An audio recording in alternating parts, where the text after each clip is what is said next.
UFC Shanghai and UFC Sydney. So UFC is going all the way across the globe and throwing on back-to-back shows, back-to-back weekends on this side of the globe where I'm at, which is a day ahead of you guys. Let's get into the first thing is Sydney's coming up, right? So with Sydney, this card got screwed, I think, because of Mark Hunt, getting pulled. So I don't think many people, I don't think many people are talking about this card at all. I didn't even know there was a Sydney. I thought the Shanghai card was next. No, it's not. Is the Sydney card next week? Is that the Sunday one? Yeah. I see. I'll definitely be up at 5 a.m. to watch that. Well, if you look at the lineup, right? I think it's on at US friendly time. I'm not sure. Oh, is it? I'm pretty sure it's an FS1 card. Okay. It's Sunday morning in Australia, but it's Saturday night where you guys are at. Not bad. Yeah, it's not bad. For them, it's not good, but for the viewers, it's not bad. Except this card is kind of, yeah. It's just all local. It's just all local talent. It kind of looks like I don't know. Well, they got good fighters though. Like like Alexander Volkanovski's on here. His opponent changed 3 times. In the last week. And partly thanks to us. No, I'm just kidding. Yeah. Yeah, that's true. Inside joke. Let's look at the lineup. Let me give you guys some of the fighters that are fighting that, I think that has a little bit of promise. Of course, Volkanovski. Yeah. He has promise. I like him. How did you not have this circle on your calendar? I don't know. Your favorite fighter's fighting. Is he? Yeah, Nick Lentz. Oh, God. Nick Lentz. Oh, yeah, he's taking on Will Brooks. I don't see him. Wait, are we looking at the same card? Oh, my God, I'm not looking at the right card. Wow, okay. In his excitement about Nick Lentz's return. Oh, God. Okay, I was looking at the Shanghai card, which looks decent. This looks terrible. My God. Yeah, this card is basically a local card. Okay, there's one good fight on here. There's Tim Means and Bilal Muhammad. That's a banger. Yeah, that is. That's going to be a good fight. I'm going to tell you guys a guy to watch.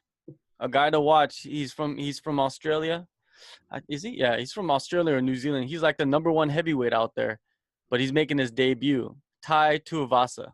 He actually trains with Mark Hunt, and he was recently in Thailand. And I got some information from some people out there that this dude, he can bang. He's like baby Mark Hunt. That's what they call him. So look out for him. He's taking on Rashad Coulter, and that should be probably pretty good. That should be over in the first round. If everything goes right for that guy, and he's supposed to be the next big thing that nobody knows about. So does he cut weight to make 265? Huh? Does he cut weight to make 265? Oh, most likely he does. Okay. He's a big boy. He's a big. I like my heavyweights big because like they got all these pussy heavyweights now that weigh like 225. It's like drop down to light heavyweight. You're not a real heavyweight. You got to be a real big boy. Get on the keto diet. You know what I mean? Yeah. Put some muscle on. No, I'm just fucking around. Another banging a matchup on this card is Damian Brown versus Frank Camacho. That one stuck out to me as well. I think both those guys. Camacho had a good debut against Li Jingliang. He was kind of a really relative unknown, big underdog, and he had Li Jingliang hurt multiple times in that fight. So that would be a good one. Damian Brown's always fun. Looking over the rest of the card, I think Elias Theodorou, Dan Kelly. Dan Kelly cannot say that I've ever not enjoyed watching a Dan Kelly fight, even if it's boring. Just the fact that he does what he does is just unbelievable. So can't complain there. And then prospect that I'm extremely high on. I know he's kind of he's being given a late notice replacement, a local guy, but Alexander Volkanovski is like, I think at 155, he's one of the best or 145, excuse me. He's one of the best prospects that the UFC has, and nobody's really talking about him. But 15-1, got to be doing something right. Volkanovski, like I've had him on my podcast before, and he's just Humble too nice brag. of a guy. Huh? Humble brag. Yeah.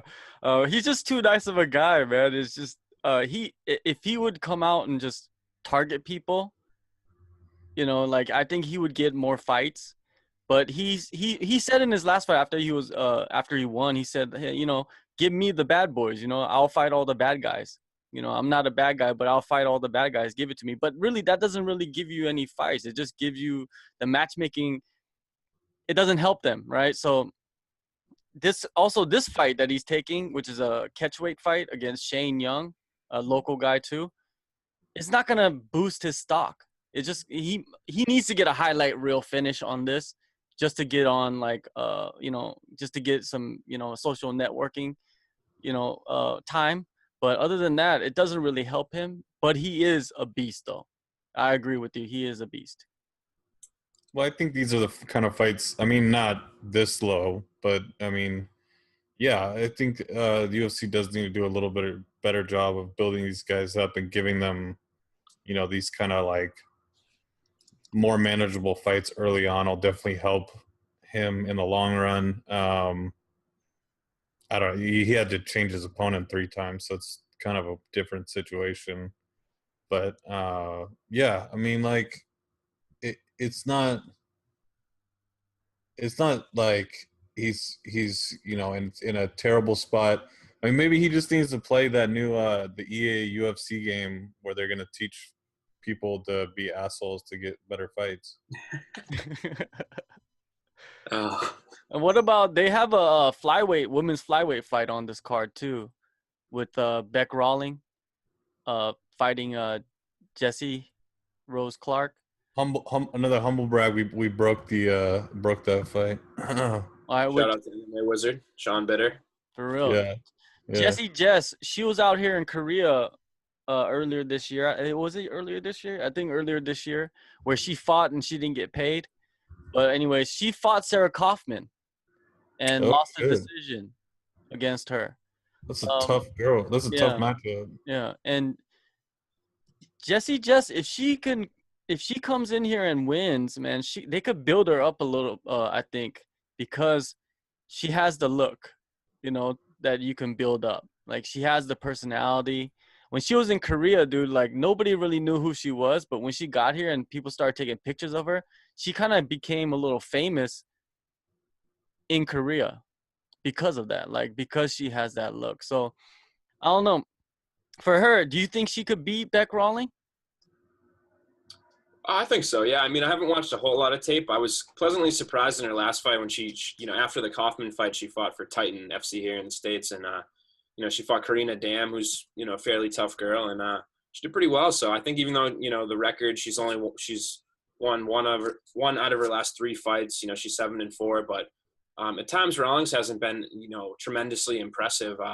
She's coming off back-to-back losses against some tough opponents, Van Zandt, Tisha Torres. But yeah, I think she could. You know, she's a live dog. I think she'll probably. I don't know if the odds are out yet for her fight, but I'm guessing she'll be the underdog. But I would say that she's probably going to be a live dog in this one. Well, it's like you can just look and see. Like she was scheduled to fight Vanessa Porto at Invicta, the next Invicta card. And it's like if they had put Vanessa in that Ultimate Fighter cast, she probably would have been the favorite to win the whole thing. So that at least tells you kind of where she's at, you know, if they're matchmaking her up with someone like Vanessa Porto. But I agree. Beck Rawlings, you know, could have, should have won that fight with Paige Van Zandt. I mean, I feel like she had all the tools and she was handling herself well, and then just got herself highlight reeled, KO'd. So. Yeah, I think I don't know. This fight is weird for me. I don't want to pick anybody. I think it's just they're putting Australians against Australians. It's weird why they would do that. Well, late replacement. They don't have much options. Because that's think not that the was only really fight that's hard. Australian versus Australian. There's also Alex Yeah. Chambers versus Nadia Kassem. That's Australian versus Australian. It's kind of odd that they did that. Civil Like they're War. trying to get rid of somebody. It's the Ultimate Fighting Championships where, I mean, you have to put your country aside. Well, country versus country are always good, right? So let's move on to the main event where it's Verdun versus Marcin Tybura. Now, could this turn into a boring ass fight? Do you think? Like, aren't But both these guys like grapplers? the thing with the heavyweights, man, it's the gift and the curse of being a heavyweight. I always end up looking forward to the heavyweight fights. I know I'm kind of like old school in that regard, love the heavyweights, but then sometimes it ends up turning into the curse where you're sitting, and it's mid third round and you're like, oh no, like how did I look forward to this? But I think Verdum and Tybura are both exciting fighters. Like you said, they both have ground skills, which is rare at this level and in this division. And yeah, man, I think that I'd like to say that it's going to be an exciting fight. You always have the potential that it won't be, but I don't see it going the distance. I don't have any reason to believe that. And even if it does, Tybura's last fight went the distance against Arlovsky, and that was a solid fight. It wasn't the most exciting fight I've ever seen, but it was entertaining enough where you weren't wanting to, go jump out the window halfway through it. Yeah, that's kind of my opinion on the fight. As far as who thinks going to win, tough matchup, man. I'm going to lean with Verdum, but I think Tybura is like one of the, he's the future, one of the future staples of the UFC heavyweight division. So it's heavyweights, and I don't like picking them. I never bet on heavyweight fights, and but I'm going to lean with Verdum. How about you, Tone? I'm with Nolan on most of that. I like watching heavyweights fight live. I don't like watching heavyweights on TV. But yeah, I agree with everything else. Like Tybura is definitely up and comer, but Verdum has an insane ground game. It's not going anywhere. It's like one of those skills that just ages really well in MMA. And I mean, I think he'll be the betting favorite, or he is the betting. This card's like next week, so I think the odds are already out there, right? And he should be the betting favorite. I don't know. I never look at the odds. That's kind of, I don't know. Really? It seems like everybody looks at the odds, but I never look at the odds. Am I the only gambler here? No, I I'm feel not. like maybe I'm I not need a to don gambler. the gambling hat. You're the DraftKings master.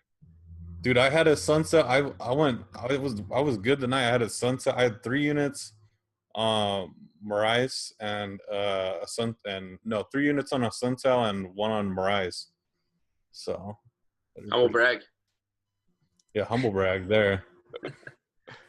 I think Verdum, this is gonna turn into a stand-up match. I don't think it's gonna go to the ground, and they're just gonna kind of do a little kickboxing match, and Verdum's gonna get the decision. But it's 5 rounds, so Verdum with the knockout. Yeah, Verdum's a Possible. pretty sizable favorite here. Yeah, Verdum with the knockout could be possible. Verdum, you guys got to remember, knocked out Mark Hunt, so he can do it. It's not like he's always looking for the armbar and shit. If this card was not on at normal time, I would skip it. Yeah. But it is on at normal time, so I'm totally gonna watch it, and I'm like really excited to see it. You're really excited to see it. All right, let's talk. Speaking of excitement, UFC Shanghai is the week after this, which, Anderson Silva. Let's talk about Anderson Silva. He gets, USADA catches him doing something wrong, what they feel is wrong, and we don't know what it is exactly yet. But he's pulled from the card. Michael Bisping goes in there 3 weeks after he just got dropped and choked out, unconscious by GSP. What do you guys think about this matchup against Kelvin Gastelum? We'll start with you, Tone. I mean, I said it on Twitter, but I mean, the UFC and Bisping should be thankful that this is happening overseas. where they kind of make their own rules up basically as they go along. If it was in the States, there's no way he gets sanctioned to fight. It's insane. It's not like Werdum, who's fighting, on the Sydney card, where his fight literally lasted like 45 seconds, and he just armbarred that dude, and took no damage. Like, Bisping got fucked up. He got fucked up, dude, and choked out. So I don't know. Like, he shouldn't be fighting. He's a warrior though. He's gonna do his thing, and I think he has a good shot here. Like, even with the short notice, he's fucking huge. Kelvin Gastelum is tiny. He's 5'9". He got away with that versus a really old and slow and TRT diffused Belfort. And then reality hit him in the face with Rockhold. And I think, again, we're going to see, just another sign to Gastelum, like, get your diet together and go back to the weight class you belong at, dude. Yeah, I haven't had a whole lot of time to think about this one yet, but just my preliminary thoughts on it. I kind of agree with Tone. I think that, Gastelum is an excellent fighter, obviously, and he's had some success at a weight class that he shouldn't even be in. But that Chris Weidman fight against Gastelum, I feel like kind of put everything in perspective as far as where he could. Shit, did I say Rockhold? My bad. No, it's fine. It put everything in perspective in terms of where he can continue to go in this division. Weidman was massive next to him, and I knew Gastelum was small, so welterweight, but I didn't realize it was that big of a difference. And I think with Bisping, he's as well prepared as he's been in his entire life. He's coming off a long training camp for 5 rounds. With one of the greats of all time. So I'm going to lean with Bisping right now. My pick might change before the fight. I'll probably go watch a little bit more tape, but I think I'm going to lean with Michael Bisping. I wouldn't be shocked if, again, the odds makers make Gastelum the favorite, though. You know what I'm going to do? I'm going to go against both you guys. And I'm going to take Gastelum. Okay. I'm going to take Gastelum. Yeah. And the reason why I'm going to take Gastelum is Michael Bisping. Remember in the Weidman fight, Gastelum dropped Weidman with a hard shot, right? And I'm thinking that he's going to do the same to Michael Bisping. And Michael Bisping is not like he's going to be submitting anybody like Weidman. Weidman's a legit grappler, and he can wrestle. So I understand that Gastelum, he was kind of insufficient in that, department. But with Bisping, he's going to stand there and, strike with him. And if he does, I think Gastelum catches him and takes him out easy. Maybe second round. You called it. You're going to have one in the win column next to our O's if that comes true. But, man, I know you're not the biggest fan of this card. I'm going to try to sell it a little bit to you. I actually think that I agree with you. I know you're probably going to touch on this next, but I know you have your complaints about this card.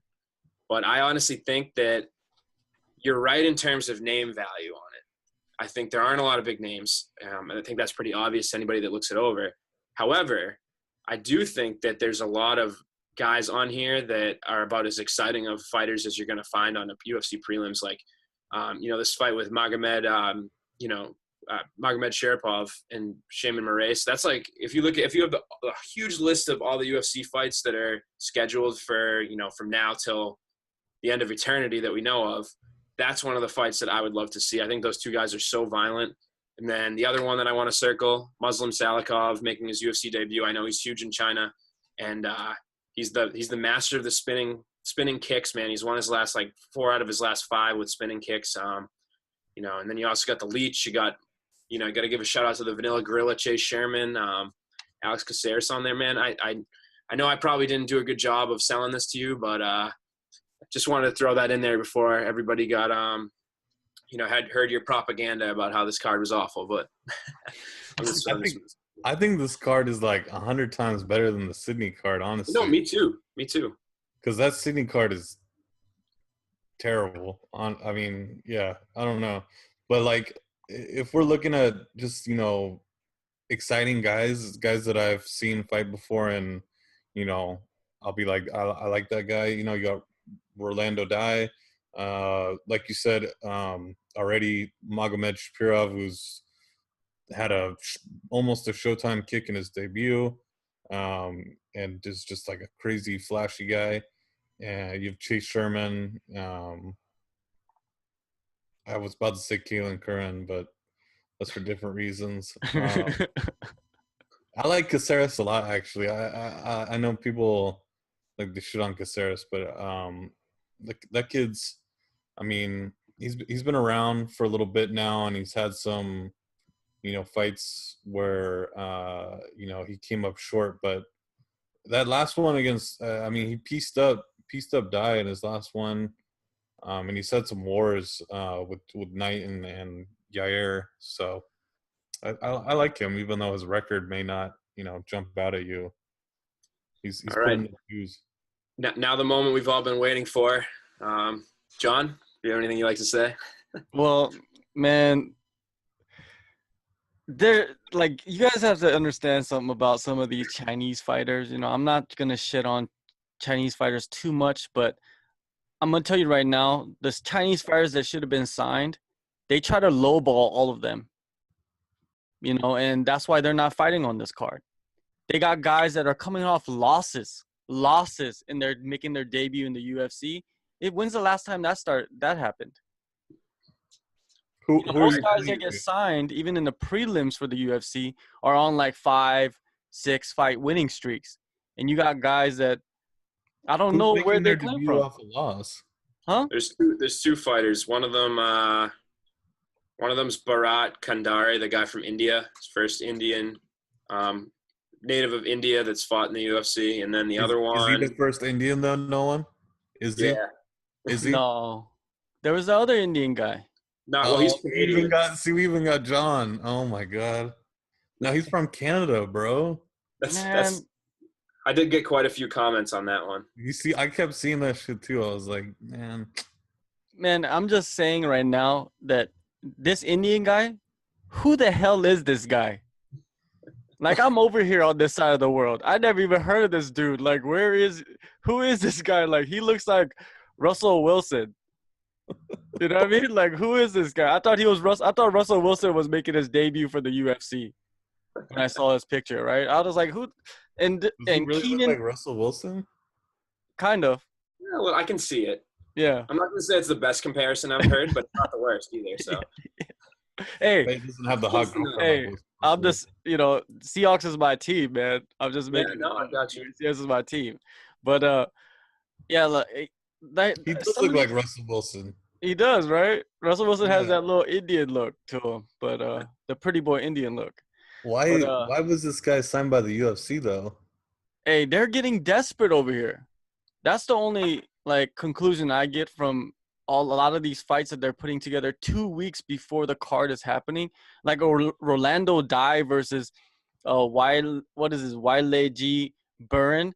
Who the hell is Wile G. Burren? Like, what is Rolando Dai? He just retired. He just retired and then unretired the week after to take this fight. I don't understand why that would happen. And then Keenan Song, if Tapology's database is correct, is coming off not one but two losses. Two losses. And he lost actually in the Road FC $1 million tournament. Yeah. Earlier this year. Speaking of tournaments, dude, I'm gonna totally take this thing off the rails for a second. Go for it. Combate had that tournament. Oh yeah. The $100,000 one. Not $1 million yen or whatever, but hey, $1 million, man. You don't even know. Wait, $1 million. Okay, what was that? That was $1 million Korean dollars or what? No, there is no Korean dollars. That's $1 million US dollars. They try to specify that. They didn't give somebody $1 million. Yeah, they said it US $1 million, man. I ain't joking. Paid out over like 50 years or something? No, 150 years. See, I don't trust that figure at all. It's like the lottery, like when you win the lottery, they give you two options, but they don't have two options. They give you one option. So I believe the Dark Horse won the tournament actually, because they had well, I mean the biggest name in the tournament was Sexy Mexi, John Castaneda, right? Yep. And then you also have Marcelo Rojo, who I've seen fight. I saw him fight in Tijuana, and he's a fucking killer. He just knocks guys out, and he's scary as shit. But he got subbed in the third round, I believe, by the eventual winner, Levi Marquand, Mexican dude. And I think Marquand was stepping in for Ricky Palacios, Oh shit. who wasn't able to make weight, and so he was like the last guy to get into the tournament, and won it off of that, which is insane. So, and $100,000, like, I mean, imagine, you know, fighting on the UFC prelims. Like, these guys make, what is it, 20 and 20 or 10 and 10? Yeah, 12. I think the minimum now is 12 and 12. So, I mean, you're talking about like a few years worth of salary in one night, and just the freedom that affords you to like train and not have to worry about money, you know. So that's huge for someone, you know, up and coming, or maybe someone that's, you know, trying to get their career started. Yeah, absolutely. I think Combate, you know, I've always enjoyed watching them. I think they put on good fights, and now they're being televised here in the U.S. on national TV, NBC Sportsnet. They're on tonight, and hopefully I don't know if that was like a one-off, but hopefully they're on there more often, man. I'd love to watch them now. They're starting to make some big signings. Eric Perez, John Castaneda, I think a talent that could be in the UFC. So I'm assuming this other guy that beat him tonight in the finals, like you said, I'm assuming he's a pretty damn good fighter too. And yeah, but I was gonna say the one thing I think is kind of interesting on these is, like, I noticed tonight, you know, there's some guys were fighting 3 times in the night, and all 3 of those fights go on their records, just, you know, regular wins and losses, even though some of the fights are only, I think the first fight of each. Yeah, it was a weird structure. Have you seen this? Has anybody seen a structure like that? Because no, I haven't. Because I mean, I'd have to pull up the graphic, but just going off of memory, it was the very first round. It was 1 5-minute round, right? Yep, right. And then it went to 3 3-minute rounds. Yep. Mm-hmm. And then in that first round, they did not allow elbows. Oh, I didn't know that. That's interesting. So it was like modified rules, and it was only 1 round, and it didn't seem like any like close rounds came into play, because from what I saw, there was like a finish, and then there was like one judge scored a 10-8, so there was no like controversy or anything as far as like 1 round goes. But I don't know if that's I mean, I feel like you would run into some problems eventually with that format. Yeah, no, for sure. There's always going to be your issues with the tournament. So I appreciate the effort, and I think you know, from what I'm reading, it turned out to be a good night anyway. So hopefully we'll see more from them, you know, here in the U.S. Hopefully, I ain't watching that shit. I What don't even know who you. That's racist. About. You don't like the Mexican fighters? I don't even know what the fuck combate is, man. Like, I know what it is, but I don't. You know, I don't have access to that to watch it. Maybe I'm not looking hard enough, but you know, that's all you guys. You know, it's hard to keep up with, you know, MMA. That's a crazy around the world. You don't think that's a crazy story though? The guy, the fighter, he doesn't make weight, so they have this last minute replacement step in, and he beats everybody to get the $100,000. That's awesome, man. I think that is what MMA is. That's some movie shit. That's like that's like that movie with Tom Hardy, except like Tom Hardy would have killed his bitch ass brother. Yeah, and he would be Mexican, so he'd be Mexican. Which, I mean, Tom Hardy could pull that off for sure, I think. And then, you know what would be the ultimate climax if that was a movie, like what happened is like he got robbed. They robbed him of the prize money? Yeah, like the dudes that fought him. So now you just got like a full Fast and the Furious, like exactly, and it just turns into a series, of course. You know what I mean? But going back to the Shanghai card, I just want to give you some interesting facts about this card, right? there are some good fighters. There are some Guan Wang. He's good. The girl that Caitlin Curran is fighting, she's like considered the Chinese cyborg. She even has pit hairs and shit. Like, I think that will be the first time a woman in the UFC is going to have pit hairs. Yeah. She used to fight for Road. That's worth getting up at 7 a.m. for it. Yeah, of course. Wait, is this the 7 a.m. card? Fight Pass. Which one is on at a normal time and which one is not? This one starts at 7 a.m. Okay, so this is the not. So I got the two confused. So this is the not normal time. Yeah. Just think pit hairs, 7 a.m. Yeah. So that's not fair. So the better card is on at a shitty time, but they put that bullshit Sydney card on at normal time. Yeah. Correct. So, and also another interesting thing about this card is that it doesn't have any Japanese or Korean fighters at all. Interesting. Yeah, you told me something about this, right, John? Yeah.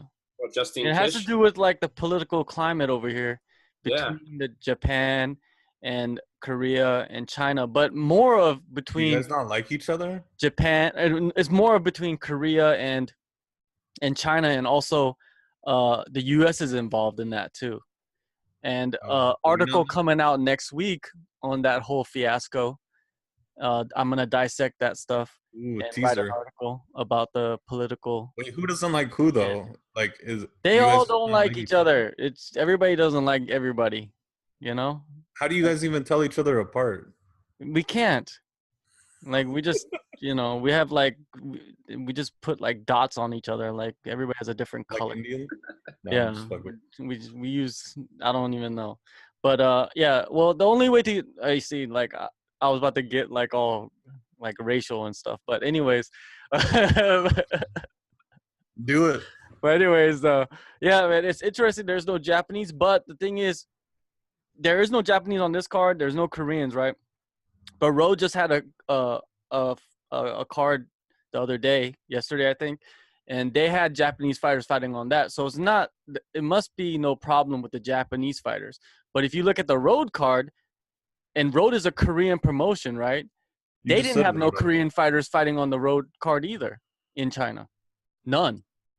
I thought were you talking about Road or which one were you talking about first? First, I was talking about the Shanghai card. Shanghai card doesn't have any Korean fighters on it and Japanese.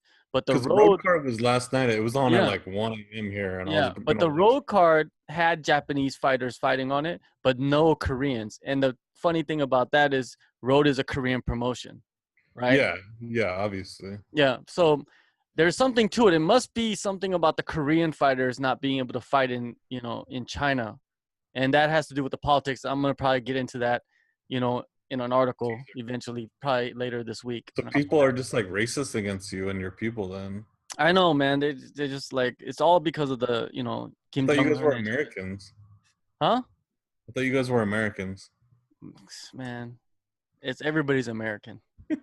Everybody's American.